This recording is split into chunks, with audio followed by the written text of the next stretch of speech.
வந்து அப்புறம் நம்ம நீங்க அருள் உங்களுடைய ஈர்ப்பு. உரையை நீங்க நேரடியா பேச ஆரம்பிக்கல. நான் அதுக்கு பிறகு நான் மியூட்டுக்கு போயிருவேன் ஐயா. நான் இடையில இடையூறு செய்ய மாட்டேன். கண்டிப்பா, சரிங்களா? கண்டிப்பா. ஓகே. நீங்க பேச ஆரம்பிங்க. நம்ம வந்து ஈப்போவை சேர்ந்த நம்முடைய இந்து பாபா அவருடைய ஏற்பாட்டில் அருட்பேரொளி சமரச சுத்த பேரவை சிதிவா நகரில் வந்து அமைஞ்சிருக்குது. அதனுடைய ஆண்டு விழாவும் வள்ளலாருடைய 201வது அவதாரத்தின விழாவும் முன்னிட்டு இங்கே வந்து நம்ம வந்து வள்ளலாருடைய சொற்பொழிவை பற்றி பேச வந்தோம். வள்ளல் பெருமானுடைய தலைவிதியை மாற்றுகின்ற அமுத காற்று அப்படிங்கிற தலைப்பிலையும் வள்ளல் பெருமான் அந்த உடம்பை அழியாமல் வைத்து கொண்டிருப்பதற்கான பஞ்சகற்பம், கற்பம்னா அழியாத ஒரு பொருள், இந்த பஞ்சகற்ப மூலிகளை பற்றியும் நம்ம வந்து பேசணும் நேற்றுக்கு. அதை வந்து வள்ளலார் கைடன்ஸ் பை புதிய பிரியன் அப்படிங்கிற யூடியூப் சேனலில் வந்து நம்ம வந்து பதிவிட்டுருக்குறோம். ஸோ வாய்ப்பு உள்ள நண்பர்கள் வந்து அதை நீங்கள் வந்து கேட்டுக்கலாம். எல்லாத்துக்கும் வாய்ஸ் ஓகே தானே? Okay, okay, okay. கிளியரா தான் இருக்கு. கிளியரா இருக்கு. எல்லாருக்கும் நீங்க வாய்ஸ் ப்ரொசீட் கேட்குதுங்களா? பண்ணலாம். கேட்கும். நீங்க பேசலாம். நீங்க பேசலாம். ஹலோ, ஏன் வாய்ஸ் கேட்குதுங்களா? கேக்குதுங்க ஐயா, கேக்குது. நீங்க பேசலாம். தாராளமா பேசலாம்.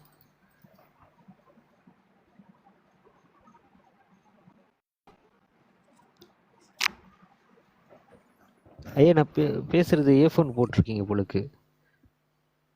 கேக்குதா? இப்போ கேட்குதுங்களா? ஓகே. விளங்குது. நீங்க பாட்டுக்கு பேசலாம். நீங்க ஒரு தலைப்பு போட்டு நீங்க தலைப்புல இருந்து பேசி ஆரம்பிங்க உங்களுடைய உரையை. ஓகே. நாம் வந்து நம்மளுடைய தலைவிதியை எப்படி மாற்றக்கூடிய வள்ளலாருடைய மார்க்கம் சித்த மருத்துவம் தலைவிதியை எப்படி மாற்றக்கூடியது ஒரு சொல்லிட்டு, ஏன்னா நம்ம எல்லாம் ஒரு வகையான ஒரு கர்மாவின் அடிப்படையில் நம்ம எல்லாம் வாழ்ந்து கொண்டு இருக்கிறோம். அவங்கவுங்க ஒரு கர்மாவில், நான் வந்து கள்ளக்குறிச்சியில் பிறந்தது என்னுடைய கர்மானா இஸ் டசன் மீன் நெகட்டிவ். கர்மாங்கிறது வந்து நெகட்டிவ் மட்டும் இல்லை, நல்லா வசதியாக வாழ்ந்தால் கூட இட் இஸ் அது நம்ம கர்மா தான். ஸோ அந்த கர்மாவின் அடிப்படையில் நம்மளை வாழ்ந்து கொண்டு இருப்பதனால அந்த கர்மா சப்போஸ் சில பேருக்கு வந்து பேடாக இருக்குது, அவங்க எப்படி அவங்களுடைய தலைவிதியை கர்மாவை எப்படி மாற்றிக்கொள்ள முடியும் அப்படிங்கிறத பற்றி நம்ம வந்து இதில் கொஞ்சம் விசாரிக்கலான்னு நம்புகிறேன். தலைவிதியை எது மாற்றும் நமக்கு அப்படின்னாக்க, ஒரு மனிதனுக்கு நன்மை தீமைகள், அது நோய்களாக இருந்தாலும் நோய் இல்லாமல் சாதாரணமாக இருந்தாலும் ஒரு மனிதனுக்கு நன்மை தீமைகள் எதன் அடிப்படையில் வருது அப்படின்னு நம்ம பார்க்கும்போது நம்முடைய ஊழ்வினை மற்றும் கர்மா. அதற்கு முன்பாக நம்ம ஊழ்வினையும் கர்மாவையும் நோய்களையும் பற்றி பேசுவதற்கு முன் அவர் நம்முடைய அன்பிற்குரிய ஒரு இந்திரன் அவதாரம் அவர்கள் போய் சொல்லியிருப்பாங்க. அடியன் வந்து பொதிகை பிரியன் என்கின்ற கிருஷ்ணமூர்த்தி, சித்தாவர்மா வைத்தியர். இது நம்முடைய வயிற்று பொழப்பு. நம்முடைய பேசிக்கலி பார்த்தா வள்ளலாருடைய சுத்த சன்மார்க்க சொற்பொழிவாளர் மற்றும் ஆய்வாளர். இதை நம்மளோட பற்றி நம்ம பல்வேறு தரப்பட்ட நோய்களுக்கு வந்து இப்போதைக்கு சித்தா மற்றும் வர்மா மருத்துவ முறையில் தமிழ்நாட்டில் கள்ளக்குறிச்சியில் வந்து வைத்தியம் பண்ணிட்டு இருக்கிறோம். ஸோ அதனால் வந்து நம்ம வந்து மருத்துவ தகவல், நம்ம அனாட்டமிக்கு, பிசியாலஜி, பெத்தாலஜி, இதெல்லாம் டயக்னோஸ், இதை பற்றி நிறைய விஷயங்களை நம்ம சித்த மருத்துவ பாரம்பரியமான மருத்துவத்தில் எப்படி நம்ம இதெல்லாம் வந்து அணுகிறது அப்படிங்கிற தலைப்பிலையும் நம்ம வந்து பார்க்கலாம். ஸோ தலைவிதியை மாற்றுவது எப்படி, நம்முடைய தலைவிதி மாற்றுவது எப்படி? சித்த மருத்துவத்தில் வந்து 4448 வகையான நோய்களை வந்து சித்தர்கள் வந்து அருளி சென்றிருக்கிறார்கள். இந்த 4448 நோய்கள் என்ன அப்படின்று இந்த ஆங்கில மருத்துவத்துக்கு நம்ம இப்போலாம் பாவிக்கிற ஆங்கில மருத்துவத்துக்கு வந்து தெரிந்து கொள்வதற்கு இன்னும் எத்தனை ஆயிரம் ஆண்டுகள் தெரிந்ததில்லை. கொரோனா என்பது இவர்களுக்கு தான் புதுசு. சித்தர்கள் வந்து இதுக்கு முன்னாடியே இதை பற்றிலாம் வந்து சொல்லியிருக்கிறாங்க. கொரோனா வரும், எப்படி என்னென்ன தாக்கணும். நாம் வந்து கொரோனா சீசனில் வந்து மலேசியா மற்றும் தமிழகத்தில் வந்து ஒரு 1000 பேர்த்துக்கு மேலே மருந்து கொடுத்து எல்லாத்தையும் குணப்படுத்தணும். அவங்க எல்லாமே இப்போ நம்மகிட்ட ரெகுலர் கஸ்டமர் பேஷண்ட்டாக வந்து இருக்காங்க. ஸோ அதனால் வந்து இது எல்லாத்தையும் சொன்னதை ஏற்கனவே சித்த மருந்துகளை கொண்டு தான் குணப்படுத்தணும். அதனால் இந்த மருத்துவத்தை பற்றி, இந்த மருந்தை பற்றி ஏற்கனவே சித்தர்கள் சொல்லியது தான். ஸோ 4448 நோய்களுக்கான காரணங்களும் காரணத்துக்கான மருந்துகளும் தைலங்களும் லேகியங்களும் செந்தூரங்களும் பஸ்பங்களும் வந்து பல 5000 ஆண்டுகளுக்கு முன்னாடியே நம்முடைய சித்த பெருமக்கள் வந்து நமக்கு வந்து சொல்லியிருக்கிறார்கள். ஸோ நமக்கு வருகின்ற நோய்களுக்கெல்லாம் என்ன காரணம் அப்படின்னாக்க, இந்த 4448 நோய்களை வந்து 2 வகையாக பிரிப்பாங்க. சாத்தியம், அசாத்தியம். சாத்தியம்னா குணப்படுத்த முடியும், அசாத்தியம்னா குணப்படுத்த முடியாது. ஸோ குணப்படுத்த முடியாத நோய்களுக்கு சித்தர்கள் என்ன சொல்லியிருக்கிறாங்கன்னா, இது வந்து ஊழ்வினை நோய், அது கர்ம வினையால் ஏற்பட்ட நோய் அப்படிம்பாங்க. அப்போ கர்மவினையால் ஏற்பட்ட நோய்களை வந்து சரி பண்ண முடியாதா அப்படின்னா, சித்த மருத்துவத்திலேருந்து எல்லா மருத்துவமே சரி பண்ண முடியல அப்படின்னு சொல்லி. உதாரணத்துக்கு ரொமாட்டிக் ஆர்த்தரைட்டிஸ், முடக்குவாதம், சரவாங்கிவாதம்னு சொல்லுவாங்க. இப்போ முடக்குவாதத்துக்கு என்ன காரணம் யாராவது தெரியுமா அப்படின்னாக்கா, முடக்குவாதத்துக்கு ரொமாட்டிக் ஆர்த்தரைட்டிஸ்க்கு இது வரைக்கும் என்ன காரணம்னு கண்டுபிடிக்கப்படலை. என்ன சொல்கிறாங்க, எல்லாம் ஊழ்வினை நோய், அவ்வளோதான். ஓகே. இப்போ வந்து பிறவி குருடு, பிறந்ததுலேயே அவர் வந்து பிளைண்டாக இருப்பார். இந்த பிறவி குருடுக்கான காரணம் இது வரைக்கும் கண்டுபிடிக்கப்பட்டதானாக்கா கண்டுபிடிக்கப்படலை. என்ன ரீசனே தெரியாது, இதெல்லாம் கர்மம், அவ்வளோதான். அதே போல் வந்து தசை திசிவு நோயும்பாங்க. கை காலெலாம் அப்படியே உடம்பு இருக்கும், தொப்புள் வைக்கிற உடம்புலாம் இருக்கும், கை காலெலாம் அப்படியே அவங்களுக்கு ரொம்ப இதாகிடும். கையை தனியாக தூக்க முடியாது, காலை தனியாக நடக்க முடியாது. ஸோ இதுக்கெல்லாம் என்ன காரணம் அப்படின்னு சொல்ல முடியுமானா, இதுக்கும் காரணம் வந்து கண்டுபிடிக்கப்படலை. இது போல அசாத்தியம் சாத்தியம் ஊழ்வினை நோய், அஜாக்கிரதை நோயின்னு சொல்லலாம். நமக்கு வருகின்ற நோய்களை, ஊழ்வினையால் சில நோய்கள் வருது, அஜாக்கிரதை கேர்லெஸ்ஸாக வாழ்கிறதுனால, ஒழுக்கம் இல்லாமல் வாழ்கிறதுனால நோய் வருது. இப்போ ஒழுக்கம் இல்லாத வர நோய்களை 2 பாகமாக பிரிக்கலாம். அது வந்து டிஃபிஷியன்சி, எஃபிஷியன்சி. நோய்க்கு இப்போ நம்ம வந்து உதாரணத்துக்கு நமக்கு வந்து ஒரு கேன்சர்னு சொல்லுங்களேன். கேன்சர் தான் இப்போ நிறையா பரவி வருது. இப்போ கேன்சர் நோய்க்கு என்ன காரணம் அப்படின்னாக்க, நம்ம உடம்புல கழிவுகள் தேங்குவதனால் ஏற்படுகின்ற நோய் தான் கேன்சர். ஒரு இடத்துல நம்ம வீட்டில் குப்பை கொட்டி வைக்கிறோம். குப்பை கொட்டி வச்சு அந்த குப்பை ரொம்ப நாள் ஆன பிறகு அந்த குப்பையில் வந்து கிருமி உருவாகும். அந்த கிருமிகள் வந்து தொற்றுகளாக மாறும். அதே மாதிரி தான் நம்ம உடம்புல தேக்கி வச்ச கழிவுகள், அது நீர்க்கழிவுகளாக இருக்கலாம், அதுக்கடுத்து பித்த கழிவுகள், ஹீட்டினால் உருவாகிற கழிவுகளாக இருக்கலாம், 40 வயசுக்கு மேலே வாத கழிவுகளாக இருக்கலாம். இப்படி ஏதாவது ஒரு கழிவுகளாக இருந்தாலும் அந்த கழிவுகள் உடம்புல தேங்கி கொஞ்சம் காலம் ஆன பிறகு அதில் வந்து ஒரு வகையான செல் உருவாகி, வைரஸ் உருவாகி, அது வந்து கேன்சர் செல்லாக மாறி ரொம்ப ஸ்ப்ரிட், உடம்புல எந்த இடத்துலையும் ஸ்ப்ரிட் ஆகும். இதுதான் வந்து கேன்சர். இப்போ என்னன்னாக்கா, கேன்சர் வந்து உருவாகிறதுக்கான காரணம் கழிவுகளுடைய தேக்கம். இது கழிவுகளுடைய தேக்கத்தின் அடிப்படையில் ஒரு வகையான நோய்கள் வரும். ஓகே. இப்போ அடுத்து டிஃபிஷியன்சினா பற்றாக்குறை, சத்து பற்றாக்குறை. இப்போ சத்து பற்றாக்குறைக்கு என்ன காரணம் அப்படின்னாக்கா, நமக்கு கர்ப்பப்பை பலவீனமாக இருக்கும், யூட்ரஸ் வீக்காக இருக்கும். இப்போ யூட்ரஸ் வீக்கு பார்த்தீங்கன்னா டெஃபிஷியன்சி தான், போதுமான சத்து குறைவு. இப்போ ஆண்மை குறைபாடு சத்து பற்றாக்குறைகள். அதுக்கடுத்து இப்போ முடி உதிர்ந்து போகிறது. முடி ஏன் உதிர்ந்து போகுதுனாக்கா, தலைக்கு போதுமான விட்டல் ஃபோர்ஸ், சத்து பற்றாக்குறை தான், அதுக்கு தேவையான சத்து போகலை. அதுபோல் உடல் வந்து மெலிஞ்சு போகிறது, அனிமிக்குன்னு சொல்லுவாங்களே, ரத்த சோகை, அது மெலிஞ்சு போகிறது. ஸோ அதுக்கு என்ன காரணம்னு பார்த்தீங்கன்னா, அதுவும் வந்து இந்த மாதிரி ரத்த குறைபாடு. அப்போ எல்லா நோய்களையும் நம்ம வந்து அசாத்தியம் சாத்தியம், ஊழ்வினை நோய், அஜாக்கிரதை நோய்னு 2ஆக பிரிக்கிறோம். அந்த ஊழ்வினை அஜாக்கிரதை நோயில் இப்போ அஜாக்கிரதை என்று சொல்லக்கூடிய ஒழுக்க சீர்கேடுனால வருகின்ற நோய்களை அதை நம்ம 2ஆக பிரிக்கிறோம். எது எப்படி? பற்றாக்குறை நோய், கழிவுகளோட தேக்க நோய். அப்போ நம்ம வருகின்ற நோய்களெல்லாம் ஒன்று கழிவுகள் தேக்கம் அப்படின்னு சொல்லலாம், 2வது பற்றாக்குறை நோயை சொல்லலாம். நீங்கள் எந்த நோயெல்லாம் சொல்லுங்கள், நான் என்ன காரணம் சொல்கிறேன். ஒன்று பற்றாக்குறையாக இருக்கும், டெஃபிஷியன்சி, அல்லது டெஃபிஷியன்சியாக இருக்கும், அல்லது எஃபிஷியன்சி குறைபாடாக இருக்கும், சாரி வேஸ்டேஜ் ஸ்டோரேஜாக இருக்கும். இப்போ இதன் அடிப்படையில் தான் நம்ம வந்து நமக்கு நோய் வருது அப்படின்னு நம்ம வந்து புரிஞ்சுக்கணும். அப்போ நமக்கு ஒரு நோய் வருது, ஒரு பிரச்சனை வருதுனாக்கா நம்ம அதுக்கான மூல காரணம், நோய் முதல் நாடின்னு வள்ளுவர் சொல்லுவார். அந்த நோய்க்கான காரணம் என்ன? அப்போ ஒரு நோய் வந்த உடனே நான் ஃபஸ்ட்டு டயக்னோஸ் என்ன பண்ணணும் அப்படின்னா, அந்த நோய்க்கான ஆணி வேர் என்ன? இது வந்து பற்றாக்குறையினால் வர நோயா, அல்லது கழிவுகளோட தேக்கத்தோட நோயா? இப்போ கழிவுகளோட தேக்கமான ஒரு நோயின்னு வச்சுங்களேன், கழிவுகளோட தேக்கம்னு என்ன சொல்லலாம். ஓகே. இப்போ நம்ம வந்து ஃபேட்டி லிவர்னு வச்சுக்கோமே, லிவரில் வந்து மேலே ஃபேட்டி லிவர் வரும். ஃபேட்டி லிவருக்கான அடிப்படை காரணம் என்ன? Fatty liver grade 1, grade 2, grade 3 அப்படிங்கிற நோய் வச்சுக்கோங்க. அதுக்கு என்ன காரணம்னாக்க கழிவுகளுடைய தேக்கம். கழிவுகள்னாக்கா நம்முடைய கொழுப்புக்கள்கள், அசிடிட்டி. ஃபேட்டு வந்து கெட்ட ஃபேட்டு ஜீரணமாகாத உணவு தான் கெட்ட ஃபேட்டாக மாறுது. ஜீரணமாகாத அல்கலைன் தான் கெட்ட சுகராக, கார்போஹைட்ரேட் தான் கெட்ட சுகராக மாறுது. இப்போ சாப்பிட்ட உணவு செரிமானம் ஆகலைனாக்க கெட்ட சுகராகவும், சாப்பிட்ட ஃபேட் உணவுகள் செரிமானம் ஆகலைனாக்க நம்ம வந்து கெட்ட கொழுப்பாகவும் மாறுது. இப்போ கெட்ட கொழுப்பு ரத்த நாளங்கள் அடைப்பு ஏற்பட்டால் ஹார்ட் பிளாக் வருது, மூளையில் வந்து பிளாக் வருது.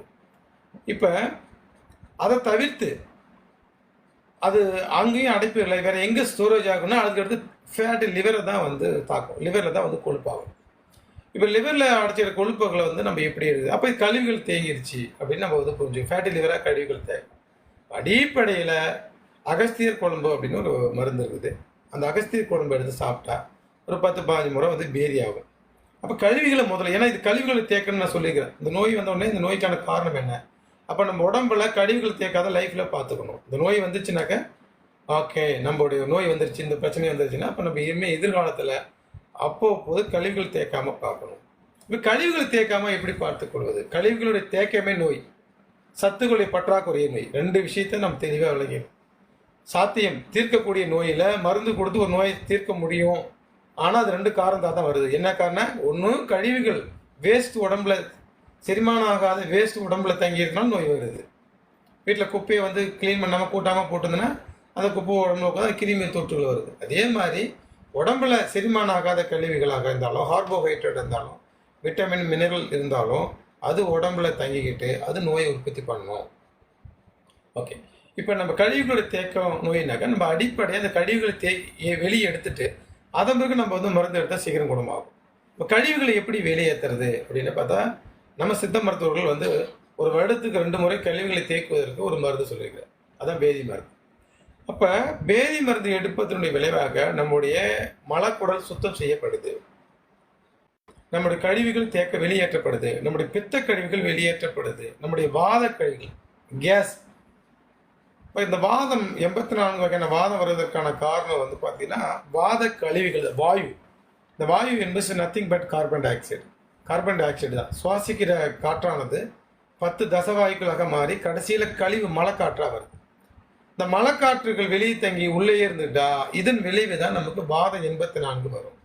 ஓகே, 40 வயசுக்கு முன்னாடி இதே கழிவு உடம்புல தங்கியிருந்தா நமக்கு வந்து fatty liver, ulcer, kidney failure, diabetic, கண் குறைபாடு, நாக்கு குறைபாடு, சைனஸ்ஸு, ரத்தத்தில் வந்து உறைஞ்சி போகிறது, பிபி உறைஞ்சி போகிறது, ரத்த நாளங்கள் அடைப்பு ஏற்படுது. 40 வயசுக்கு சூடு நோயாக மாறும். 40 வயசுக்கு பிறகு அது அப்படியே 84 வகையான பாதமாக மாறும். இப்போ மனித வாழ்வை வந்து நம்ம வந்து 3ஆக பிரிக்க வேண்டியது. இந்த 3ஆக பிரிக்கும்போது பிறந்ததுலேருந்து 15 வயசு வரைக்கும் நமக்கு நீங்களே ஃபீல் பண்ணி பாருங்கள், சளி வரும், சளி தொந்தரவு, குளிர்ச்சியான நோய்கள்லாம் வரும். 15 வயசு வரைக்கும் நம்ம எவ்வளோ தான் மருந்து சாப்பிட்டாலும் சளி குழந்தைங்களுக்கு ஓயாது. 15 வயசு வரைக்கும் நமக்கு வந்து சளிக்கு நோய்கள். 15 வயசுலேருந்து 40 வயசு வரைக்கும் நமக்கு சூடு சம்மந்தமான நோய், இந்த ஃபேட்டி லிவர், குழந்தையின்மை, சைனஸு, தலைவலி, மைக்ரேனு, அப்புறம் நிறைய வர்றது, இருதயம் பிரச்சனை வருது, கிட்னி பிரச்சனை வருது. இது எல்லாமே பார்த்தீங்கன்னாக்கா சூடு நோய்கள். அதாவது மேகம் 21ன்னு சொல்லுவாங்க. மேகம் நோய்னா சூடு நோய். பித்த நோய்கள் சூடு, பித்தத்து 42, அதில் வந்து மேகம் வந்து முக்கியமான நோய்கள். கிட்னி ஃபெயிலுங்கிறது மேகம்தான், பிரமேகம்னு சொல்லுவாங்க. எய்ட்ஸுங்கிறது வந்து ஒரு வகையான மேக நோய் தான். டயபெட்டிக் வந்து மதிமேக நோய் அப்படின்னு சொல்லுவாங்க. அப்போ இந்த மேக நோய்கள்லாம் பார்த்தீங்கன்னாக்கா 40 வயசுக்குள்ள சூடு தேங்கி அது வந்து இது மாதிரி மாறும். 40 வயசுக்கு மேலே இறக்குற வரைக்கும் வாதம், வாயு. நீங்கள் பாருங்களேன், 40 வயசுக்கு மேலானவங்களுக்கு எல்லாமே தொப்புளுக்கு கீழே ஃபுல்லாக நோய் வரும். அப்போ தொப்புளுக்கு கீழே வாதம், தொப்புள் வந்து தொண்டை வரைக்கும் பித்தம், அதாவது ஹீட்டு, தொப்புளுக்கு மேலே வந்து குளிர்ச்சி. இதுதான் நம்ம உடம்புல 3ஆக பிரிக்கும். நம்முடைய லைஃப்பை 3ஆக பிரிக்கிறோம், நம்முடைய உடம்பை 3ஆக பிரிக்கிறோம், நம்மளோட டைமிங்கே 3ஆக பிரிக்கிறோம். அதாவது காலையில் 6 மணிலேருந்து 10 மணிக்கு இந்த 4 ஹவர்ஸ் வந்து சளி, இந்த உலகத்தில் சளி இருக்கும். இப்போ அந்த நேரத்தில் காலைல 10 மணிக்கு நம்ம வந்து குளிர்ச்சியான பொருட்களை சாப்பிடக்கூடாது. ஆனால் தான் நமக்கு வந்து பழக்க வழக்கத்தில் எப்படின்னாக்கா நமக்கு வந்து அப்போ வட்ட பொருள்கள், சின்ன சூடான காஃபி, சூடான பொருள்கள்லாம், சுடு தண்ணி 10 மணிக்குள்ளார். 10 மணிலேருந்து 1 மணி வரைக்கும், 2 மணி வரைக்கும் சூடு இந்த பூமியில். ஏன்னா சன் வந்துட்டார் இல்லையா, சன் வந்தோடனே சூடு. அப்போ நம்ம உடம்பு பூமியில் சூடாகும் போது நம்ம உடம்பு சூடாகும். அப்போ 10 மணிலேருந்து 2 மணி வரைக்கும் நம்ம குளிர்ச்சியான கீரைகள், தயிர், மோர், இந்த மாதிரியான உணவுகளை நம்ம வந்து எடுத்துட்டா அதுக்கேற்ற மாதிரி உடம்பு வந்து பேலன்ஸ் பண்ணிக்கும். 2 மணிலேருந்து ஈவினிங் 6 மணி வரைக்கும் அடுத்த 4 ஹவர்ஸ் வந்து நமக்கு வாதம். ஸோ இதுதான் டெய்லி நம்ம உடம்பு வாதம், பித்தம், நீர் நெருப்பு, காற்று வேலை செய்யுது. கீழே மண், மேலே ஆகாயம். இது 5 பஞ்சபூதம் தான் இந்த உலகம். 5 பஞ்சபூதத்தான தான் இந்த உடம்பு. இப்போ டெய்லியும் பார்த்தீங்கன்னா நம்ம உடம்புல 3 நாடிகள் மாறி போகும். நம்ம லைஃப்பில் 3 நாடிகள் வந்து ஆக்கிரமம் செஞ்சு நமக்கு நோய்களையோ நன்மை தீமை உண்டு பண்ணோம். நம்ம உடம்புல 3 பங்காக பிரித்து அந்தந்த பகுதிக்கு வந்து வேலை செய்யும். ஸோ இதுதான் இதுதான் வந்து நம்முடைய அனாட்டமிக் 96 தத்துவத்தில், சித்தம்பத்து 96 தத்துவத்தில் வந்து அனாட்டமிக். அப்போ நம்ம உடம்பை மூணாக பிரிக்கும்போது கழிவுகளை வெளியேற்றுவதற்கு நமக்கு நம்முடைய முன்னோர்கள் தமிழர்கள் என்ன சொல்லியிருக்காங்க அப்படின்னாக்க 6 மாதத்துக்கு ஒரு டைம் நம்ம பேதி எடுக்கணும். இப்போ இந்த ஃபேட்டி லிவருக்குலாம் எப்படி பேதி எடுக்கணும்? ஃபேட்டி லிவருக்குலாம் கொஞ்சம் அதிகபட்சமான கழிவு என்பதனால அகத்தியர் குழம்பு எடுக்கணும். அகத்தியர் குழம்பு எடுப்பதனால அந்த கழிவுகள், இந்த இன்ஃப்ளாமேட்டிவ் பித்த நீர் எல்லாம் வெளியேற்றி அப்புறமா நம்ம மருந்து கிழானிலையோ கசாலையோ இந்த மாதிரி சாப்பிட்டோம் அப்படின்னாக்கா ஃபேட்டி லிவர் குணம் ஆயச்சந்திரம் லிவரை சரியாக ஃபங்க்ஷன் பண்ணோம்னா லிவருக்கு உண்டான மருந்துகள் கரிசு கிழானிலெல்லாம் மலேசியாவில் கண்ட மாதிரி கிடையாது. உங்கள் வீட்டிலே போய் பார்த்தீங்கன்னா அழகாக கிடைக்குது. நிறைய பயன்படுத்தி காலைல மோரில் அரைச்சி குடிச்சிங்கனாக்கா நம்ம லிவர் நல்லாயிருக்கும். நம்ம உடம்புல ஒரு டாக்டர் அப்படின்னா ஒரு லிவர் தான். லிவர் கெட்டு போனால் தான் எல்லா நோய்களும் வரும். உடம்பு வெளியில் எப்படி டாக்டர்ஸ் எப்படி நமக்கு சேஃப்டியாக எல்லாத்தையும் டயக்னோஸ் பண்ணுறாரோ அது மாதிரி நம்ம உடம்புக்குள்ளே டயக்னோஸ் பண்ணக்கூடிய ஒரு டாக்டருக்கு பேர் தான் லிவர், கல்லீரல் அப்படின்னு சொல்லுவாங்க, ஈரல் அப்படின்னு சொல்லுவாங்க. இப்போ இந்த ஈரலை நம்பி தான் மற்ற ராஜ உறுப்புகள், உடம்புல எல்லா உறுப்புகளும் எதை நம்பி இருக்குதுன்னா ஈரலை நம்பி தான் இருக்குது. ஈரல் பார்த்தீங்கன்னாக்க நம்ம உடம்புல உள்ளுக்குள்ளார ஒரு உறுப்பு வெட்டினா திரும்பவும் வளரும். ஒரு செடி கொடியில் வெட்டினா எப்படி வளருதோ அது மாதிரி உள்ளுறுப்புலேயும் நம்ம வெட்டினா ஒரு உறுப்பு வளருதுனாக்கா அது வந்து லிவர் தான். உடம்புக்குள்ளார பெரிய உறுப்பு, ராஜ உறுப்புல பெரிய உறுப்பு இதனால் லிவர் தான். இப்போ இந்த லிவரை சார்ந்து தான் நமக்கு வந்து லங்ஸ் இருக்குது. அதனால தான் லிவருக்கு வந்து தமிழில் வந்து பித்தீரல், நுரையீரல், பித்தீரல் சொல்லுவாங்க. ஏன் அது ஈரலாக சித்தர்கள் கன்சிடர் பண்ணுறாங்க அப்படின்னா அந்த உறுப்பு வந்து லிவரை சார்ந்து இருக்கின்றது. ஓகே, அதுக்கு அடுத்துட்டு வந்து இதயம். இதயத்துக்கு பேர் கூம்பீரல் அப்படின்னு பெயர். கூம்பு வடிவத்தில் லவ்ஸ் வருது இல்லையா, அதான் கூம்பீரல். ஏன் இதயத்தை வந்து கூம்பீரல் சொல்கிறான்னா அந்த இதயமும் லிவரை டிபெண்ட் பண்ணி இருக்குது, சார்ந்து வாழுது. லிவர் ஃபங்க்ஷன் பண்ணால் தான் நம்ம ஹார்ட் பிளாக் இருக்கிறவங்களாம் நேரடியாக நம்ம கல்லீரலுக்கு மருந்து கொடுத்துட்டு பிறகு தான் நம்ம வந்து அதுக்கு இதயத்துக்கு மருந்து கொடுக்கணும். அப்புறம் நுரையீரல் கம்ப்ளைண்ட் உள்ளவங்களுக்கும் நம்ம வந்து முதல்ல வந்து லிவருக்கு மருந்து கொடுத்துட்டு மருந்து எடுத்துகிட்டு பிறகு தான் நம்ம வந்து நுரையீரலுக்கு எடுக்கணும். அதுக்கடுத்து கணையமும் வந்து லிவரில் சார்ந்து இருக்குது. இப்போ லிவர்லேருந்து ஏற்படுகின்ற சூடு கழிவுகளை கணையத்துக்கு ட்ரான்ஸ்ஃபர் பண்ணும். ட்ரான்ஸ்ஃபர் பண்ணும்போது ஒரு அதிக மேலே பேங்கிரேஸ் கணையம் தாங்காமல் அது வந்து தன்னுடைய சுரப்பித்தன்மையை ட்ரை ஆகிடும். அது வந்து ஒரு ஃபால்ஸ், ஒரு நீர் சுரப்பி மாதிரி சுரக்காமல் இன்சுலின் சுரக்கக்கூடிய ஒரு சுரப்பி. இப்போ அதிகப்படியான சூடுங்களை வந்து லிவர் வந்து ட்ரான்ஸ்ஃபர் பண்ணுறதுனால அது வந்து அப்படியே தன்னுடைய இன்சுலின் குறைச்சிக்கும். இன்சுலின் சுரக்க பண்ண செயற்கையாக வந்து இன்சுலின் கொடுத்து வாழ வேண்டும். அப்போ டயபெட்டிக் காரணத்துக்கு அதிகமான வெப்ப நோய்னு சொல்கிறேன். வெப்பம் சூடாகனா லிவர் சூடாகும். லிவர் சூடை வந்து ட்ரான்ஸ்ஃபர் வந்து கணையத்துக்கு போயிடும். அதுக்கடுத்து கிட்னி நோய், கிட்னியை நான் வந்து மேக நோயின்னு சொல்கிறேன். கிட்னி ஃபெயிலியரும் பார்த்தீங்கன்னாக்கா நம்முடைய சூடு தான். எப்படி சூடு? லிவரில் ஏற்படுகின்ற சூடை வந்து கிட்னிக்கு ஃபார்ம். இப்போ கிட்னி ஒரு லிமிட்டுக்கு, கிட்னி எதனால் செய்யப்படுதுன்னா அது ஒரு மெட்டல், அது ஒரு உலோக பொருள் தான். அப்போ கிட்னி ஒரு அளவுக்கு மீறி சூடு ஏறும்போது ஒன்று என்லார்ஜ்மெண்ட் சொல்லுவாங்க, விரிஞ்சிடும். கிட்னி வந்து ஒரு நிறைய சல்லடை தான், நெப்ரான்ஸ்களால் ஆன சல்லடை. இப்போ ஒன்று சூடானால் ஒன்று என்லார்ஜ் ஆகிடும், ஒன்று அதை கழகாயினு விரிஞ்சிடும், இல்லைன்னா சூரிங்கிடும். இப்போ கிட்னி ஃபெயிலியருங்கிறது ரெண்டே விஷயம்தான். சித்தர்கள் வந்து ரொம்ப சிம்பிளாக சொல்கிறேன். கிட்னி ஃபெயிலியர் ரெண்டு தான். ஒன்று கிட்னி சுருங்கிறது, ஒன்று கிட்னி வந்து வீங்கிறது, ஒன்று விரிஞ்சிருது. இப்போ கிட்னி விரிஞ்சா என்ன ஆகுனாக்க நம்ம உடம்புல இருக்கக்கூடிய புரோட்டீன், கால்சியம், பாஸ்பரஸ் எல்லாம் வெளியே போயிடும். வெளியே போயிட்டால் புரோட்டீன் வெளியே போயிட்டுனா என்ன பண்ணுவோம்? புரோட்டீன் லீக்கேஜ் ஆகிடும். அப்படின்னா உடம்பு குறைஞ்சிடும். ஆல்போபேனா வெளியே போயிடும், சத்து பொருளாக வெளியே போனால்.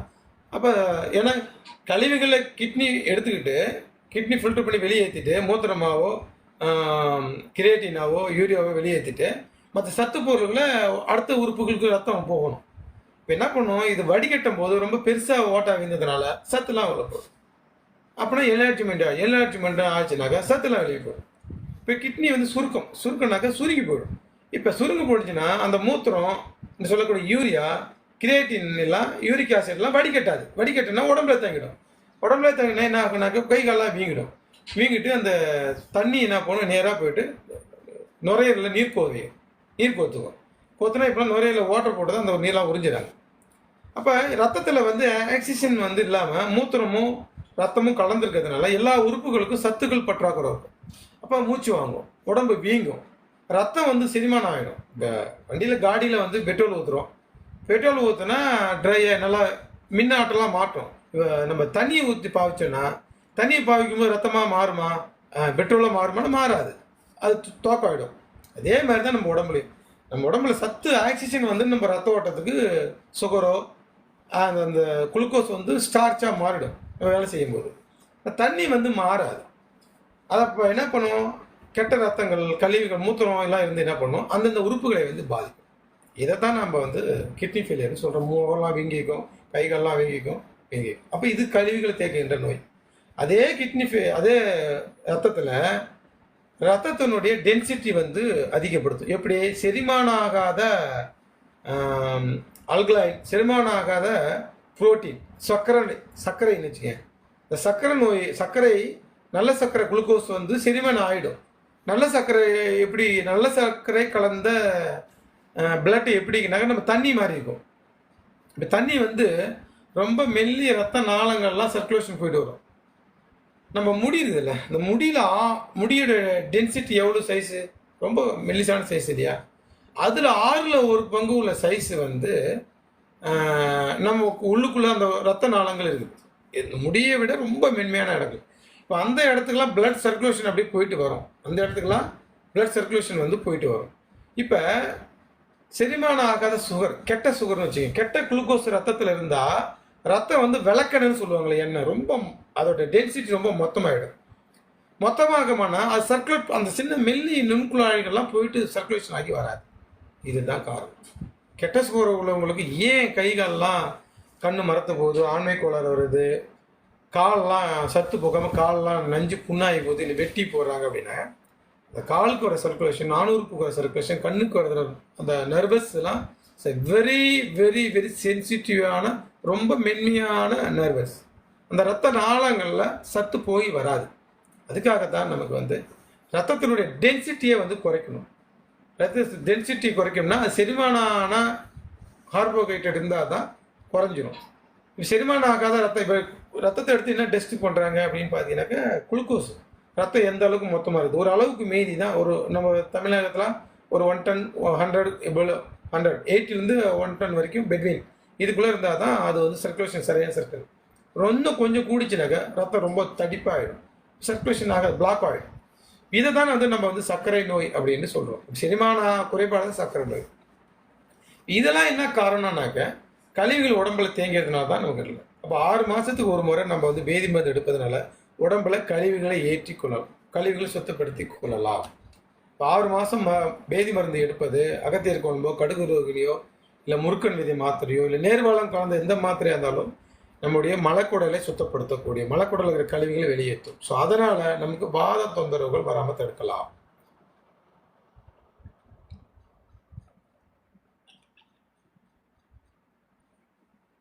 ஓகே, அதுக்கடுத்து என்ன கழிவுகள், வாத நோய்களுக்குண்டான கழிவுகள் சொல்லிட்டோம். 6 மாதத்துக்கு ஒரு முறை. இப்போ நம்ம சாப்பிட்ற மீலோ அந்த என்னென்னமோ சாப்பிட்றாங்களே நம்ம ஊரில், இங்கே மலேசியாவில், அது எல்லாமே எல்லாம் கெமிக்கல், அவ்வளோ கழிவுகள் இருக்குது. அதனால் எல்லாம் 4 மாதத்துக்கு ஒரு டைமே நம்மலாம் மருந்து சாப்பிட்றாங்க. அதுக்கடுத்தது வந்து பித்த கழிவு, உடம்புல வந்து சூடு கழிவு, சூடுகள் உருவாக்கி அதன் கழிவுகள் வராமல் எப்படி தடுக்கலாம் அப்படின்னா, வாரத்துக்கு 2 முறை கம்பல்சரி வந்து எண்ணெய் தேய்ச்சி குளிக்கணும், ஆயில் பாத். வாரத்துக்கு ஆண்களாக இருந்தால் புதன்கிழமை சனிக்கிழமையும், பெண்களாக இருந்தால் செவ்வாய்க்கிழமை வெள்ளிக்கிழமை கம்பல்சரி வந்து கழிவுகளை வெளியேற்றணும். அதாவது உடம்புல ஏற்பட்ட சூடு கழிவுகளை வெளியேற்றணும். உடம்புல அதிகப்படியான சூடு, அந்த கழிவுகள் ரெண்டும் சேரும்போது நமக்கு வந்து கேன்சர் வர்றதுக்கான காரணம். எப்படி கேன்சர் வருது, எனக்கு ஏன் நான் கேன்சரை பற்றி இதுக்கு சொல்கிறேன் அப்படின்னாக்கா, இன்றைக்கி வந்து நிறைய உலகம் முழுசும் ஏகப்பட்ட 64 கேன்சர் வருது. நான் விட இப்போ ஒரு 4th ஸ்டேஜ் இருக்கிற நுரையீரல் புற்று பேஷண்ட்லாம் பார்த்து ரெடி பண்ணிட்டு வரோம். ஏகப்பட்ட கேன்சர் வந்து அதிகமாச்சு. அதுக்கு என்ன காரணம் அப்படின்னு பார்த்தீங்கன்னாக்கா, நம்ம சாப்பிட்ற உணவுகள் எல்லாமே கெமிக்கல். நான் மலேசியா மக்கள்கிட்ட என்ன தயவு செய்து கேட்குறேன் அப்படின்னாக்கா, நீங்கள் தயவு செய்து இந்த ரெஸ்டாரண்ட்டில் சாப்பிட்ற பழக்கம் இருக்கிறது பிடிக்கும். சாதாரண வீட்டில் உங்களுடைய கஞ்சி வச்சு குடிங்க. வீட்டில் என்ன உங்களால் செய்ய முடியுமோ அதை செய்யுங்க. நீங்கள் கடையில் இந்த பாக்கெட் ஐட்டம், இந்த டின் ஐட்டம், இந்த டின் கண்டெய்னர், இது எல்லாம் ட்ரிங்க்ஸ்லாம் சாப்பிட்டாங்க. வீட்டில் என்ன இல்லை சார், நான் நைட்டு 12 மணிக்கு படுக்கிறேன், நான் காலையில் வேலைக்கு போகிறேன், என்னால் நான் போய் போகிற வேலை தான் பசி ஆகிட்டு போகிறேன் அப்படின்னாக்க, அதுக்கு நீங்கள் பசியாரவே இருக்கலாம். வீட்டில் ஒரு ஜூஸ் போட்டுக்குங்க. இல்லை வீட்டில் என்ன ஆனாலும் வீட்டில் சாப்பிடுங்க. கடையில் சாப்பிட்ற பழக்க வழக்கத்தை விட்டுடுங்க.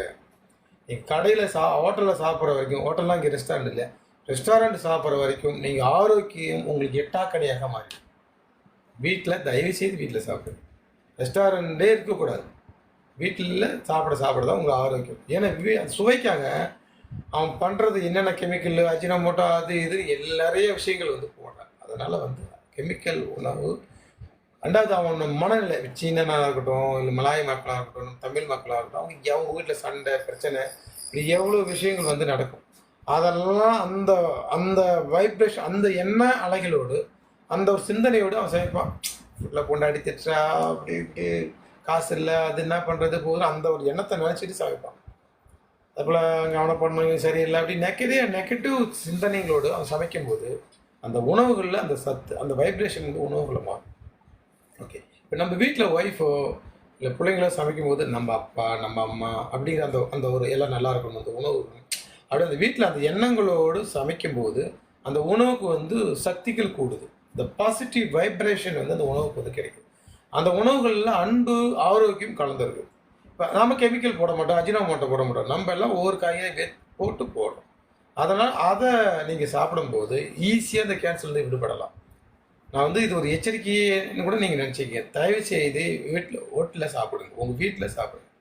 எதுவும் செய்ய முடியலையா, குடிக்க போகிறது அந்த கேப்பில் ஒரு ஒரு அரிசியை போட்டு கொஞ்சம் கஞ்சி வைங்க, ஒரு 4 மிளகு ஜீரகம் போட்டு கொதிக்க வைங்க, வச்சுட்டு இப்போ குடிச்சிட்டு வந்து ரெடி ஆகிடும். அப்படியே எடுத்து வீட்டில் வச்சுட்டு சுமார் 4 ஸ்பூன் போட்டு குடிச்சிட்டு வீட்டு போயிடும், கடைக்கு போயிடும். மதியத்து கூட எடுக்கும். அற்புதமான உலகத்தின் மிகச்சிறந்த உணவு கஞ்சி. நம்முடைய சோறு அப்படியே கஞ்சி தான். சுட கஞ்சி குடிச்சின்னா அதோட ஆரோக்கியமான நோய்கள் என்றைக்குமே கேன்சர் இருக்காது. ஸோ வீட்டில் வந்து கடையில் போய் ரெஸ்டாரண்ட்டில் சாப்பிட்றதா விடுங்க. ஏன்னா கேன்சர் வந்து அவ்வளோ வகையான கேன்சர் அது. கேன்சரில் ஃபஸ்ட்டு ஸ்டேஜ், செகண்ட் ஸ்டேஜ்னால் ஈஸியாக குணப்படுத்திடலாம்.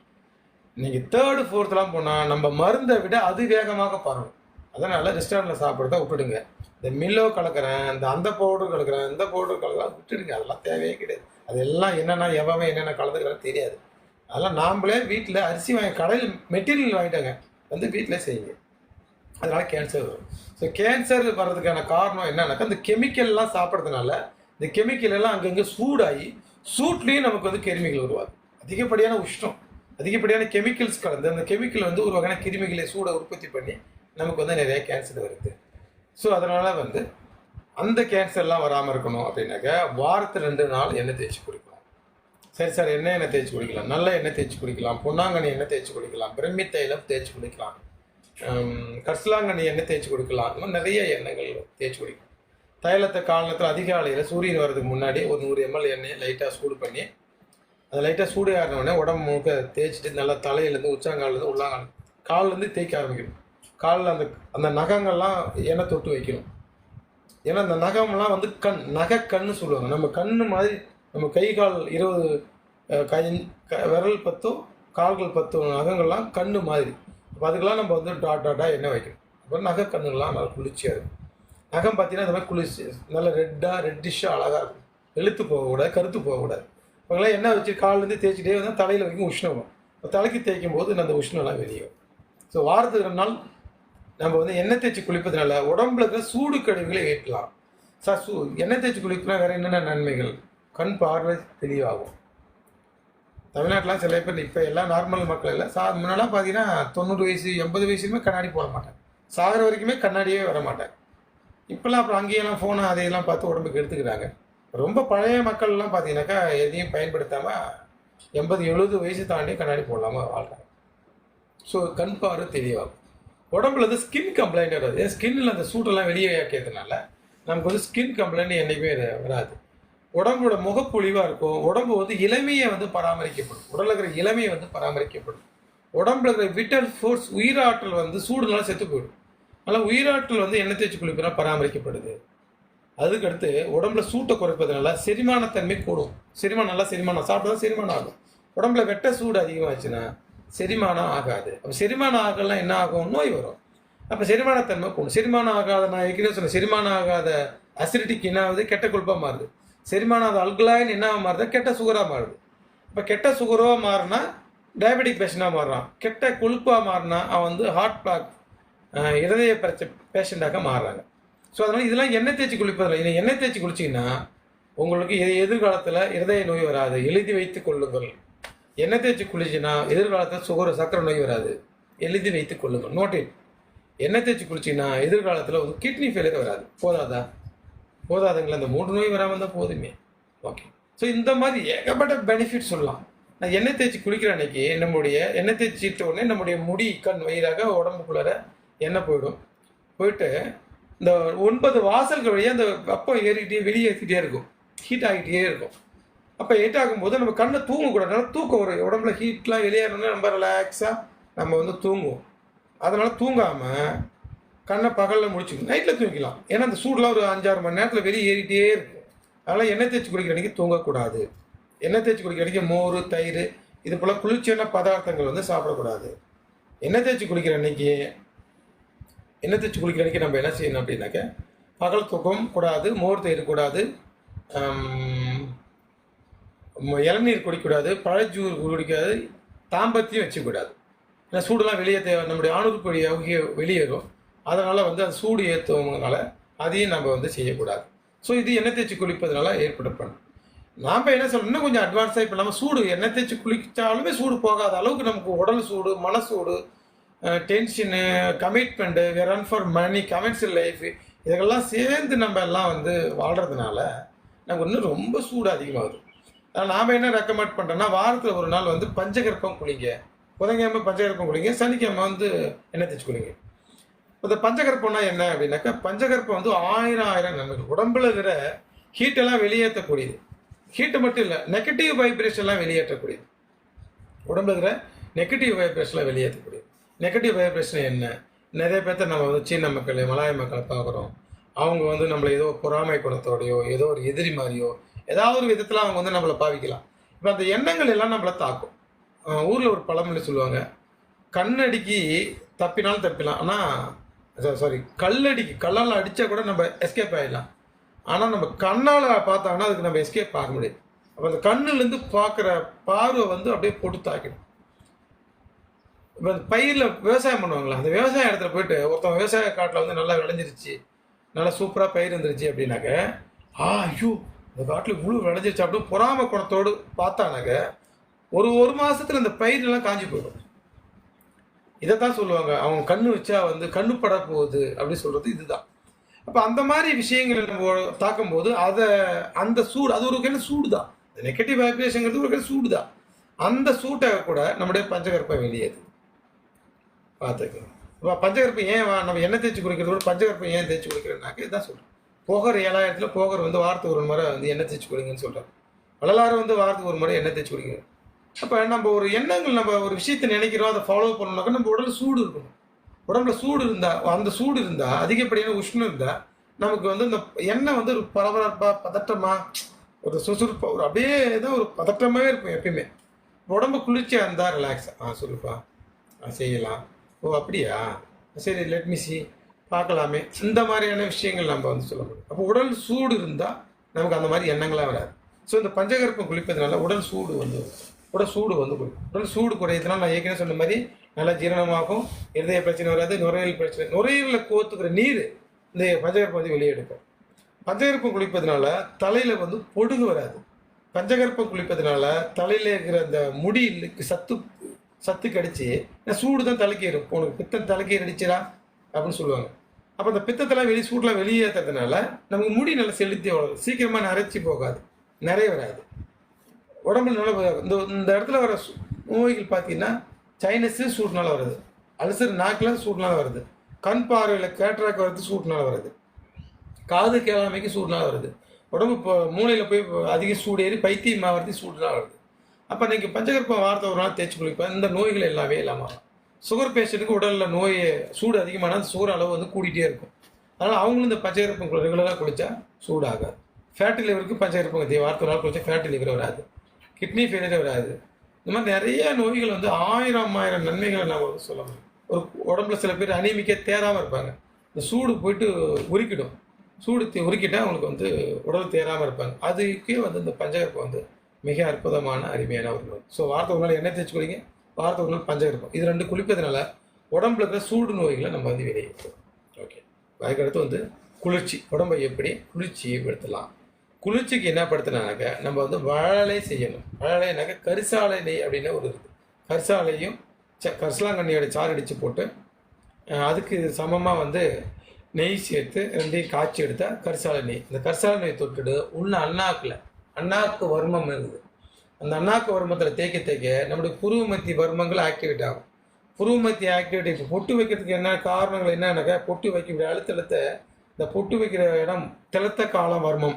இந்த வர்மம் தூண்டப்பட்டால் இந்த இருதயத்துக்கு போகிற அந்த சத்து வந்து இந்த ரூட்டு வழியாக தான் போகிறாரு. நம்ம இதை ஸ்டிமுலேட் பண்ணால் இருதயத்துக்கு நல்லா சத்து போகும். இருதயத்துக்கு நல்லா சத்து போனால் இருதயம் நல்லா ஃபங்க்ஷன் ஆகும். நல்லா ஃபங்க்ஷன் ஆக மூளை நல்லா ஃபங்க்ஷன் ஆகும். மூளை நல்லா ஃபங்க்ஷன் ஆக நீங்கள் நல்லபடியாக வாழலாம். அதில் தான் அதை வந்து நம்ம வந்து வெளியெடுக்கணும்.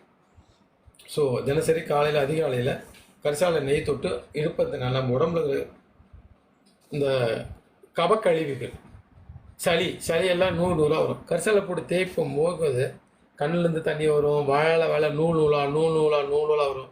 நரம்பு சளி, மண்டை சளி, கபால சளி, கண்ணில் இருக்கிற சளி, இந்த கண்ணில் இருக்கிற கேட்ராக்கு எல்லாம் நீங்கள் தேய்ச்சின்னா எல்லாம் வெளியிடுது. மூக்கில் சளியெல்லாம் வெளியிடுது.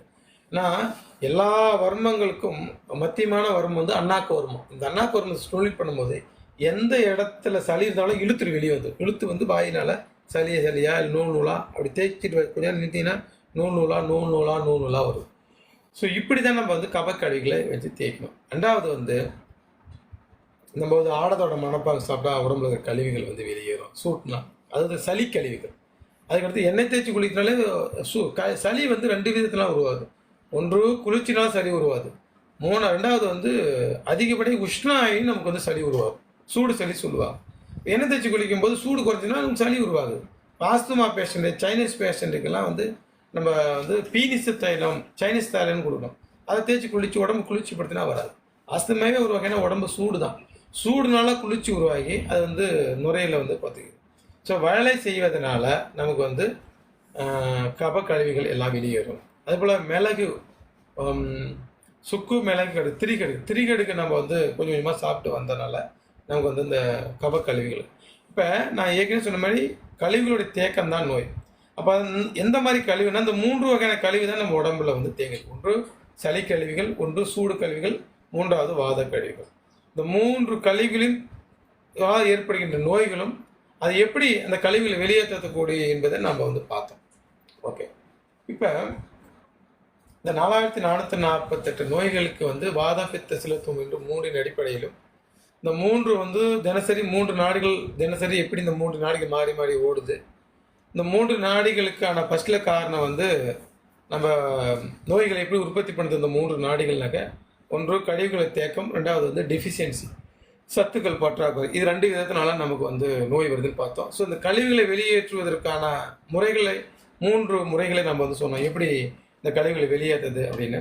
ரெண்டாவது வந்து பற்றாக்குறை, நமக்கு வந்து சத்து பற்றாக்குறையாலேயும் நான் வந்து நோய் வருதுன்னு சொன்னேன். இப்போ கண்ணுக்கு போதுமான சத்துக்கள், விட்டமின் சி கிடைக்கலாம், கண் பார்வை போடும். மூளைக்கு போதுமான சிந்தனை ஆக்சிஜன் கிடைக்கலனாக்க நமக்கு வந்து பார்த்திங்கன்னா சீக்கிரமே நமக்கு வந்து மூளை வந்து மங்கிடும். ஏன்னா மூளை மங்கிடுச்சான்னு சொல்லுவாங்க.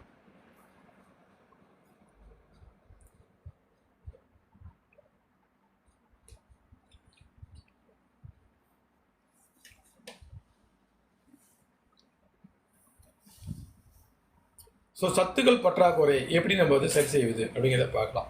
ஏன்னா நோய்க்கான ஆணிவேர்கள் இந்த 2 விஷயம்தான். அப்போ சத்துக்கள் பற்றாக்குறை என்னென்ன நோய்?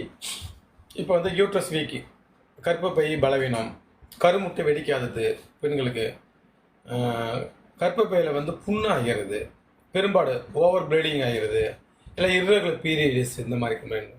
இப்போ ஆண்களாக இருந்து பார்த்தீங்கன்னா கண் பார்வை சீக்கிரமாக சின்ன வயசில் கண்ணாடி போடுறது, காது சீக்கிரம் கேட்காது, மூளைக்கு வந்து ஐக்கியூ குறைவாகிறது, நுரையீரல் வந்து பலவீனமாகிறது, இருதயம் பலவீனமாகிறது, டயபெட்டிக் நல்லா இன்சுலின் சுரக்காத, ரொம்ப சூடாகிறது, இன்சுலின் சுரக்காமல் இருக்கிறது, இது எல்லாமே வந்து பார்த்தா பலவீனம். சத்துக்கள் யார் பார்த்தாலும் இப்போலாம் என்ன நினைக்கிறாங்கனாக்க, இப்போலாம் என்ன சொல்கிறாங்கனாக்கா, யார் பார்த்தா கொஞ்சம் வேலை செஞ்சால் டயர்டாக வெரி டயர்டாக ஃபீல் பண்ணுவாங்க. என்னால் காடி ஓட்ட முடியாது, என்னால் அவ்வளோ தூரம் போக முடியாது, என்னால் அங்கே போக முடியாது, வேலை செய்ய முடியாது. இது எல்லாமே சத்துக்கள் பற்றாக்குறை தான்.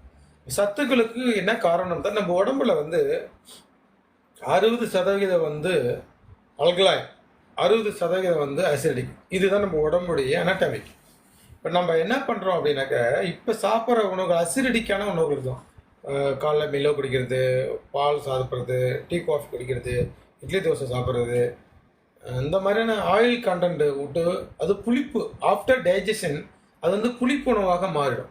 அந்த உணவுகள் எல்லாமே பார்த்தீங்கன்னாக்க நமக்கு வந்து அசிடிக் உற்பத்தி பண்ணும். அப்போ இப்போ அசிடிக்கு நான் 60%, அல்கலைன் வந்து 40% இருக்குது. அப்போ அல்கலைன் வந்து குறையும் போது என்ன ஆகும், நமக்கு சத்து குறைபாடுகள் வரும். அசிடிக் வந்து புளிச்சு போயிடும். புளிச்ச உணவுகள் நம்ம சூடு தான் உற்பத்தி பண்ணும். அப்போ நம்ம என்ன பண்ணணும்னாக்கா அல்கலைனை ரொம்ப கூட்டிக்கணும். எப்படி அல்கலைனை கூட்டுறதுனாக்கா, தண்ணியை வந்து கொதிக்க வச்சு குடிப்பதனால அது வந்து அல்கலைனாக மாறும். தேத்தாங்கொட்டை போட்டு குடிக்கலாம், சுக்கு போட்டு சுக்கு நீராக குடிக்கலாம், மிளகு போட்டு சுக்கு மல்லிலாம் போட்டு கொதிக்க வச்சு குடிக்கலாம், ஜீரகம் போட்டு குடிக்கலாம். அப்போ இதே சாதாரண தண்ணினா நீங்கள் இப்போ ஹோட்டலில் கூட எல்லாத்தையும் டீ காஃபி எல்லாத்தையும் தண்ணின்னு சொல்கிறீங்க. நான் அந்த தண்ணி நான் வந்து நார்மல் வாட்டரை சொல்கிறேன். அந்த நார்மல் தண்ணியை கொதிக்க வச்சு குடிப்பதனால் அது வந்து அல்கலைனாக மாறும். தண்ணி வந்து அந்த அந்த மெலிஞ்சு அதோட டென்சிட்டி வந்து கொதிக்க வைக்கும்போது எப்படின்னாக்கா, ஒரு 5 லிட்டர் தண்ணியை 3 லிட்டர் தண்ணியை கன்வெர்ட் பண்ணி குடிச்சிங்க அப்படின்னாக்கா, கொதிக்க வச்சு குடிச்சிங்கனாக்கா, அது வந்து பியூர் அல்கலைன் வாட்டர். செரிமான தன்மை இருக்காது, நல்ல சத்து அப்போ அந்த சத்து இருக்கும். ஏன்னா வள்ளலார் என்ன சொல்கிறாருனாக்கா, தண்ணியில் வந்து 3 குணங்கள் இருக்கிறது. 5 லிட்டர் தண்ணியை அப்படியே குடித்தா விஷம். 5 லிட்டர் தண்ணியை கொதிக்க வச்சு 4 லிட்டர் தண்ணியை கொதிச்சா அது வந்து பூதப்பாகம். பூதப்பாகம்னா நமக்கு வந்து இந்த குழந்தை உற்பத்தி பண்ணுறது, கோபம் உற்பத்தி பண்ணுறது, இந்த மாதிரியான குணாதிசயம் சத்துக்களை கொடுக்கக்கூடியது. பட் அதுவே ராங். அதுக்கடுத்து நெக்ஸ்ட்டு அமுதம். நமக்கு தேவையானது அமிர்தம் தான். ஸோ அமிர்த நீர் எப்படி கிடைக்கிது, அமிர்தமாக எப்படி தண்ணி மாறினாக்க, 5 லிட்டர் தண்ணியை 3 லிட்டர் தண்ணியாக கன்வெர்ட் பண்ணி கொதிக்க வச்சு சுருக்கி குடிக்கும்போது, நீரை சுருக்கி குடிக்கணும், மோரை பெருக்கி குடிக்கணும், நெய்யை உருக்கி சாப்பிடணும். அப்படி தண்ணியை சுருக்கி 5 வந்து 3 சுருக்கி சாப்பிடணும், மோரை வந்து கடைஞ்சி பெருக்கி எக்ஸ்டெண்ட் பண்ணி நல்லா பெருக்கி சாப்பிடணும், நெய்யை வந்து சூடு பண்ணி உருக்கி தான் சாப்பிடணும். அப்போ சத்துக்கு பற்றாக்குறை காரணம் என்னக்கா, நம்ம உடம்புல அல்கலைன் கூட்டிட்டு அசிடிக்கை குறைச்சிக்கணும். அசிடிக்கை குறைச்சிக்கணும்னா சூடான உணவாக எடுக்கணும். ஏன்னா அது ஆயில் கண்டென்ட் உணவுகளில் வந்து நம்ம கொஞ்சம் அவாய்ட் பண்ணிடணும். ஆயில் கண்டென்ட் உணவுனா என்ன அப்படின்னாக்கா, நம்மளுடைய ஆயில் கண்டென்ட்டு, நம்முடைய கொழுப்பு ஃபேட் உணவுகள் எல்லாமே. அதுக்கு பதிலாக நிறைய கீரைகள் சாப்பிடலாம். கீரைகள் தினசரி அன்லிமிட்டட் சாப்பிட்றோம். காய்கறிகள் நிறைய சாப்பிடலாம். ஆனால் இது எல்லாமே உங்கள் வீட்டில் நீங்கள் செய்கிறதுக்கு தான் நான் சொல்கிறேன். நீங்கள் போய் கடையில் வாங்கி சாப்பிட்றதுக்குலாம் என்னுடைய அட்வைஸ் வந்து இட்ஸ் நாட் அப்ளிகபிள். ஏன்னா கடையில் சாப்பிடலாம், என்ன கலக்கிறான், எத்தனை நாளுக்கு முன்னாடி ஃப்ரிட்ஜில் எடுத்து வைக்கிறான்னு தெரியாது. ஸோ அதை பற்றி நம்ம வந்து கருத்து சொல்ல முடியாது. இல்லை, நீங்களே காய்கறி வாங்கிட்டு சரியாக சீவிட்டு உங்களுடைய அன்பாக நல்லா ருசிச்சு சமைச்சு சாப்பிடுங்க. வீட்டில் எல்லாத்துக்கும் கொடுங்க. ஸோ காய்கறிகள் நிறைய எடுக்கிறது. அப்போ அடுத்தது பழங்கள் எடுக்கிறது. பழங்கள் காய்கறிகள் நல்ல சொன்ன மாதிரி தண்ணி, இந்த வந்து கீரைகள் இதுவில் நம்ம அதிகமாக எடுத்துக்கணும். எப்படி அப்படின்னாக்கா, இப்போ சாப்பாடு சாப்பிட்ற மதியம் காசி இல்லாமல் பாசி இல்லாமல் அது சாப்பிடும்போது சாப்பாடு ஒரு 100 கிராம்னாக்கா 100 கிராம் அளவுக்கு காய் எடுத்துக்கணும். 100 கிராம் கீரையோ காயோ சமமாக எடுத்தால் அந்த கீரை தான் சத்து. அந்த கீரை தான் போய்ட்டு அது செரிமானம் பண்ண போகுது. அதனால் கீரைகளை வந்து அதிகமாக எடுக்கணும். சாப்பாட்டுக்கு ஈக்குவலாக எடுக்கணும். சுகர் வராது, சீக்கிரமாக ஜீரணமாகும். அதனால் அப்படி அடுத்து ஃப்ரூட்டாக ஜூஸ் வந்து நான் கடையில் இருக்கிற ரெடிமேட் ஜூஸ் இருக்குலாம் சொல்லலை. பழங்களை வாங்கிட்டு நீங்களே ரெடி பண்ணி சர்க்கரை போட்டு நீங்களே அடித்து சாப்பிடணும். அந்த ஜூஸில் சாப்பிடணும். கீரைகள் அது மாதிரி சாப்பிடலாம். தண்ணி அது மாதிரி சுருக்கி கூப்பிடலாம். அப்போ இந்த மாதிரி மினரல்ஸாக எடுக்கும்போது நம்ம உடம்புல அல்கலைன் வந்து கூடும். அல்கலைன் ஒரு 60% இருக்கும்.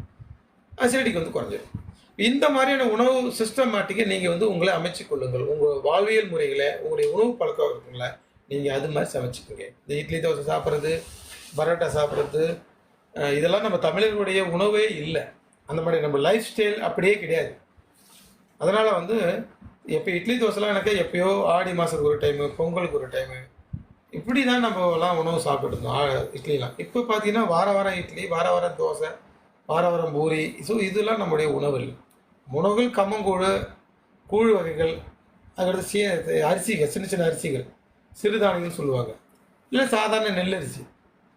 ஸோ இந்த ஜீன்ஸில் தான் நம்ம வந்தோம். நம்ம நோய் வரதுக்கு இன்னும் ஒரு காரணங்க, இப்போ நீங்கள் வந்து ஒரு 150 வருஷமாக 200 வருஷமாக மலேசியாவில் வந்து செட்டில் ஆகிருக்கு. ஆனால் அதுக்கு முன்னாடி நம்முடைய மூதாதைகள் வந்து தமிழகத்தில் தான் இருப்பாங்க. தமிழகத்தில் அவங்க என்ன சாப்பிட்டாங்கன்னா, அவங்க கூழை தான் சாப்பிட்டாங்க. அப்போ அவங்களுக்கு இருக்கிற அந்த செல்லு என்ன பண்ணோம், கூழை சாப்பிட்டு தான் அது பழக்கப்படுத்திச்சு. இப்போ அந்த செல்லு வந்து இங்கே தாத்தாவுக்கு சாப்பிட்டுருப்பாரு, தாத்தாவோட அப்பன், அடுத்து நீங்க. இப்போ நீங்க என்ன எனக்கு செல்லு வந்து அந்த அளவுக்கு கிடைக்க 100% அப்சர்வ் பண்ண. நீங்க நிறைய தான் என்னதான் சாப்பிட்டா கூட அந்த செல்லு வந்து எடுத்துக்காது. நிறைய கழிவை தான் வெளியே தரும். ஆனால் நம்முடைய பாரம்பரியம் என்ன அப்படின்னு பார்த்துக்கிட்டு அந்த உணவை நீங்கள் எடுத்துக்கிட்டீங்கன்னாக்க சீக்கிரமாக செல்லுக்கு வந்து எனர்ஜி கிடைச்சிடும். சீக்கிரமாக செல்லுக்கு வந்து நல்லா நாலேஜ் கிடைக்கும். அப்போ நம்ம தமிழர்களுடைய பாரம்பரிய உணவுனா நீங்கள் தேடுங்க. தமிழர்களுடைய பாரம்பரியம் என்ன? ஒரு 500 ஆண்டுகளுக்கு முன்னாடி தமிழர்கள் என்ன சாப்பிட்டாங்க? இந்த காலத்தில் டெக்னாலஜி இல்லை சார் அப்படின்னு சொல்கிறதுக்கு நான் சொல்ல வரல. நம்ம செல்லு அதோட செல்லு. நீங்கள் 1000 தான் இன்றைக்கி வந்து இருந்தால் வாழ்ந்தாலும் நம்மளோட செல்லு எதோட செல்லுனாக்க நான் செல்லு எல்லா செல்லுக்கும் ஒரு மெமரி இருக்குது. இப்போ கிட்னி ஃபங்க்ஷன் ஆகுது, கிட்னி இதை செய்யணும் அப்படின்னா அதுக்கு ஒரு மெமரி இருக்குது. லிவர் இப்படி தான் இந்த வேலை தான் நம்ம செய்யணும்னு லிவருக்கு வந்து ஒரு மெமரி இருக்குது. இது எல்லாமே நமக்குள்ள ஒரு மெமரிஸ் இருக்குது. ஸோ இதுக்கெல்லாம் நம்ம வந்து அதை அந்த செல்லுக்கு மெமரிக்கு நம்ம கொடுத்தோம்னாக்க சீக்கிரமாக சத்தை உறிஞ்சிடும். இல்லைனாக்கா வேஸ்டேஜாக தான் நமக்கு வந்து வெளியே தரும். ஸோ அதனால தான் சொல்கிறேன், நம்முடைய பாரம்பரியமான உணவுகளை நீங்கள் எடுத்துக்கங்க. பாரம்பரியமான லைஃப் ஸ்டைலாக வாழ்ந்தீங்கன்னாக்க சீனன்னு பார்த்தீங்கன்னா அவன் பாரம்பரியத்தை அவன் சாப்பிட்றாலும் அவனுக்கு ஆரோக்கியம். அதை நம்ம தப்பு சொல்ல முடியாது. மலாய் மக்கள் அவங்களுடைய பாரம்பரியத்தை சாப்பிட்றாங்க, அதை நம்ம தப்பு சொல்லணும். அது அவனுடைய பாரம்பரியம். அவன் செல்லு அப்படி தான் பிறக்க வைக்கப்படுது. நாம் வந்து இங்கே பிறந்திருந்தாலும் நம்மளுடைய செல்லு எதோட செல்லுனாக்கா நம்மளுடைய இந்த தமிழ்நாட்டோட செல். அந்த ஊரில் வளர்ந்த காய்கறி சாப்பிட்டு தான் நம்மளுடைய 40-500 ஆண்டுகளுக்கு முன்னாடி சாப்பிட்டு வளர்ந்துருப்பாங்க. இப்போ அந்த செல்லு தான் நம்ம ட்ரெடிஷ்னலாக சேவாகி நமக்கு வந்து வருது. ஆனால் அந்த உணவுகளை நம்ம சீக்கிரம் நீங்கள் எடுக்கும்போது நமக்கு வந்து ஈஸியாக ஜீரணம். நான் நிறைய பார்க்குறேன், முருங்கைக்கீரை நிறைய இருக்குது. அழகாக வாழைப்பூ இருக்குது. வாழைப்பூ நீங்கள் எடுத்து சாப்பிட்லாம். பூ பொரியல் பண்ணி சாப்பிட்லாம். கிட்னி சம்பந்த நோய் வராது.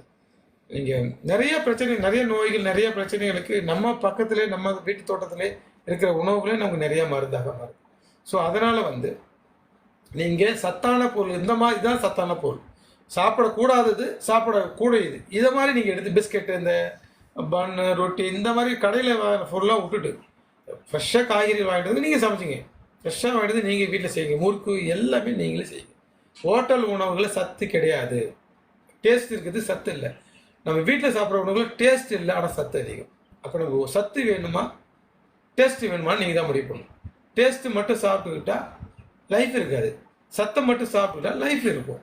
நோயோட வாழ்கிற அந்த உலகத்தில் ஒவ்வொரு நேரமும் காலமும் இந்த உலகத்தில் நம்ம நரகத்தை அனுபவிச்சோம்.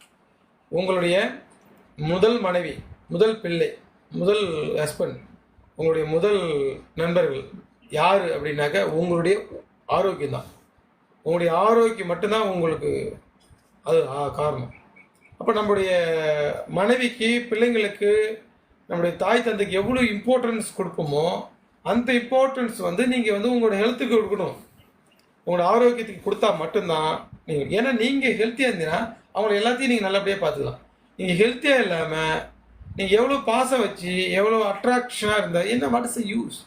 அதனால் வந்து நீங்கள் ஆரோக்கியமாக இருந்தால் மட்டும்தான் எல்லாத்தையும் காப்பாற்ற முடியும், எல்லாத்தையும் நல்லா பார்த்துக்க முடியும். அதனால் உங்கள் ஆரோக்கியம் தான் உங்களுடைய முதல் மனைவி, உங்கள் ஆரோக்கியம் தான் உங்களுக்கு முதல் கணவர், உங்கள் ஆரோக்கியம் தான் உங்களுக்கு ஆரோக்கியத்தையே கெடுக்கக்கூடிய எந்த விஷயமானாலும் தூக்கி போட ரெடியாகும்.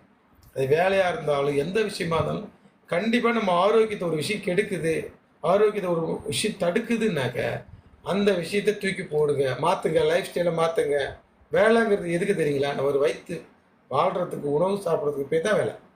நம்ம கம்ஃபர்டபுளான லைஃப்லாம் நாம்ளே ஏற்பாடு பண்ணிக்கிட்டு அதுக்காக சம்பாதிக்கிறதுக்காக நம்ம ஹெல்த்தை ஸ்பாயில் பண்ணுறது, இது வந்து அறிவுடைமையாக அறியாமையாக பார்த்து எதுக்குங்க?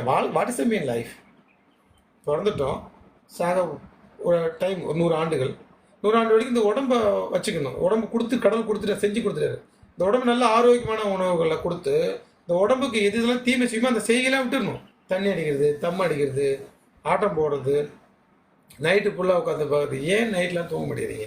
இந்த மலேசியா நண்பர்கள்ட்ட கேட்கக்கூடிய ஒரு அற்புதமான ஒரு விருப்பமான ஒரு கேள்வி, ஏங்கயா தூங்க மாட்டேங்கிறீங்க? நைட்டில் 10 மணிக்கு எந்த வேலை எப்படி இருந்தாலும் தூங்க, தயவுசெய்து தூங்குங்க.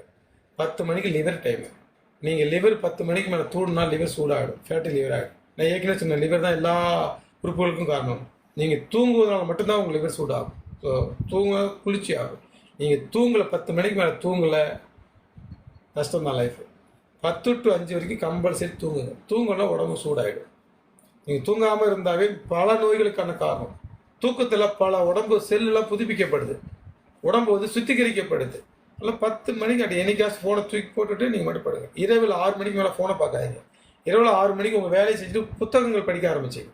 இரவில் ஃபோனை பார்த்தீங்கன்னா கண்ணை பறி கொடுத்துருவீங்க. எத்தனை கோடி காசு கொடுத்தாலும் கண்ணுக்கு அடிக்காது. அதனால் கண்ணு முக்கியமா, 6 மணிக்கு மேலே ஃபோன் பார்க்குறது முக்கியமானா கண்ணு தான் முக்கியம். அதனால் தூக்கம் முக்கியமா, நம்முடைய ஆரோக்கியம் முக்கியமானா ஆரோக்கியம் தான் முக்கியம். தூக்கி போடுங்க. 10 மணிக்கு மேலே எந்த வேலை பண்ணாலும் படுத்துருங்க. 9 மணிக்கெலாம் படுத்து 10 மணிக்கு படுத்து 5 மணிக்கு மேலே இருக்கும். 5 மணிலேருந்து நீங்கள் இரவு 9, 10 மணி வரைக்கும் நீங்கள் வேலை செய்யுங்க. எதை வேணாலும் செய்யுங்க. வேணாங்க. 10 மணிக்கு தயவு செய்து படுங்க, தூங்குங்க. தூக்கம் தான் மிகப்பெரிய மருந்து.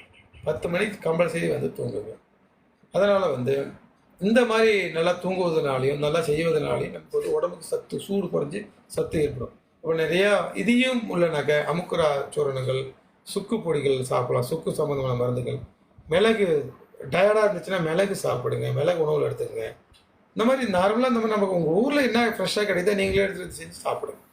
ஹோட்டலில் ரெஸ்டாரண்ட்டில் மட்டும் ஏதோ ஒரு பொருளை வாங்கி சாப்பிடாதீங்க. சாப்பிட்டா அது ஆரோக்கியத்தை நீங்கள் இருப்போம். ஸோ சத்துக்கள் போதுமான அளவுக்கு இருந்தால் நோய் கிடையாது. கழிவுகள் தேங்காமல் பார்த்துக்கிட்டா நோய் கிடையாது. ஸோ நல்ல கழிவுகளுடைய தேக்கம் நோய், சத்துக்களுடைய பற்றாக்குறை நோய் அப்படிங்கிறத நீங்கள் விளங்கி. நோய் வர்றதுக்கான காரணம் 2 காரணம். இந்த 2 காரணத்து இது சாத்தியம். இப்போ நான் சொல்கிறது வந்து சாத்தியம். நோயில் ஏற்கனவே 2 வகையில் நோய் 2 வகையாக பிரிக்கலாம். சாத்தியம், அசாத்தியம். குணப்படுத்த முடியுது, குணப்படுத்த முடியாது. இப்போ குணப்படுத்துகிற நோய்களை 2 விதமாக பிரிக்கிறோம். ஒன்று வந்து கழிவுகளோட தேக்கமாகும், இன்னொன்று சத்துக்கள் பற்றாக்குறைக்கும். சத்துக்கள் பற்றாக்குறைக்கு நம்ம என்னென்ன செஞ்சு சத்துக்களை கூட்டிக்கிறதுன்னு சொன்னோம். கழிவுகள் தேக்கத்தை எப்படிலாம் சரி பண்ணணும், எப்படிலாம் நீக்கிக்கிறனால சொன்னோம். அது சம்மந்தமாக நோய்கள் வர்றதுக்கான காரணமும் நம்ம வந்து சொன்னோம். ஸோ ஓரளவுக்கு உங்களுக்கு வந்து நம்முடைய உடலுடைய சித்த மருத்துவ அனாட்டமிக் புரிஞ்சிருக்கணும்னு நினைக்கிறேன்.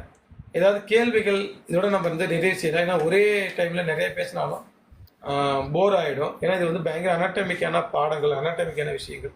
அதனால் வந்து நம்ம இதோட இந்த லைவில் நம்ம வந்து நிறைய செய்து கொள்ளலாம். கேள்விகள் ஏதாவது இருந்தால் கூட நம்ம வந்து கேட்கலாம். அதுக்கடுத்து நம்ம வந்து ஊழ்வினை நோய் பற்றி நம்ம 2 விதமான நோய் சொல்லலாம். சாத்தியத்தை தான் சொல்கிறேன். இப்போ அசாத்தியம் குணப்படுத்த முடியாத நோய்கள் என்னென்ன, அதை குணப்படுத்துவதற்கு நம்ம என்னென்னலாம் பண்ணலாம், என்னென்ன முயற்சிகள் பண்ணலாம், அது எப்படி ஏன் குணப்படுத்த முடியாது அப்படின்னு கடவுள் அதை படித்தாரு அப்படிங்கிறத பற்றிலாம் நம்ம வந்து அடுத்த ஸ்டேஷன்லேயே நம்ம வந்து பார்க்கலாம். அதில் தான் நம்ம வந்து தலைவிதியை எப்படி மாற்றுறது அப்படிங்கிற விஷயத்தையும் டெக்னிக்கும் கூட நம்ம வந்து சித்த மருத்துவத்தை பற்றி நம்ம அடுத்தடுத்த வகுப்பில் பேசலாம். இது வரைக்கும் மதியாக இருந்து இந்த காணொளி பார்க்க போகின்ற அனைவருக்கும் நன்றி பாராட்டி நன்றி கூறுகிறேன். எனக்கு